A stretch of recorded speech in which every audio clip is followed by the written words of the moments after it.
ይድረስ ከ5 ዓመት በላይ ሶሪ የወደፊቷ ቅድስት ዛሬ ላይ ብዙ ነገር ብታሳልፊ ቢደክምሽም ነገ ትልቅ ደረጃ እንደምትደርሺ አትጠራጠሪ። የዛሬ 5 ዓመት መሆን ያለብሽ ቦታ ላይ ለመድረስ ዛሬ መልፋት አለብሽ።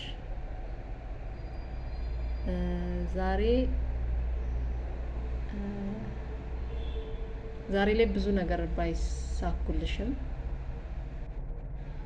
ዩቲዩቡም እንደ አሰብሽው ባይሆንም ስልክሽም ጥራት ባይኖረውም በህይወት ብዙ ፈተና ቢገጥምሽም አንድ ብለሽ ጀምረሻልና የዛሬ 5 ዓመት አንቺ የፈለግሽበት ቦታ የምትደርሺ ጀግና ምርጥ አንደኛ የምትባይ ልጅ ነሽ።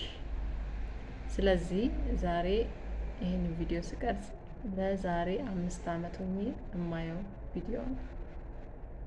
ዩቲዩብሽም አድጎ ብር ሰርቶ ተቀይረሽበት እናያለን። የዛሬ 5 ዓመት ይሄንን ቪዲዮ መልሼ አየዋለሁ። ስለዚህ እስከዛ ድረስ ቅድስት አይዞሽ፣ በርቺ። ወደፊት ወደ ኋላ አይደለም ወደፊት ያሰብሽውን ላይ ይሳካል። መልካም እድል። ባይ ባይ።